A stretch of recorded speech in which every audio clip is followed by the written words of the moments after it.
दोस्तों ही धातु अस्पताल है ऐं जेके चवन पिया त पुरानी बंद कराए जेका नई खोलियूं ऐं चवन पिया त यार जेका नई खोलींदासीं अस्पताल ऐं असां तव्हांखे तहफ़ुज़ ॾींदासीं तव्हांजो इलाज सुठो कराईंदासीं यार ख़ुदा जो कसम आहे ही इलाज आहे ही अस्पताल आहे ऐं न्याणी मुंहिंजी न्याणी मुंहिंजे सौट जी थी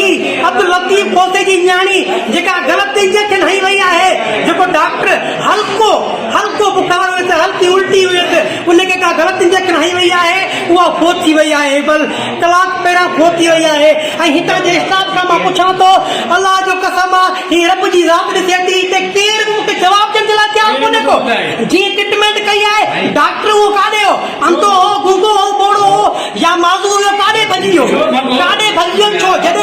जॾहिं ट्रीटमेंट तो कई आहे त डॉक्टर साहब तूं बीह न तूं भॼी काॾे थो छाजे करे थो भॼी तुंहिंजी जॾहिं ड्यूटी हले पई थी अंदरि ऑन ड्यूटी डॉक्टर भॼी सघे थो केरु मूंखे कमेंट में जवाबु ॾिए हीअ वीडियो न करे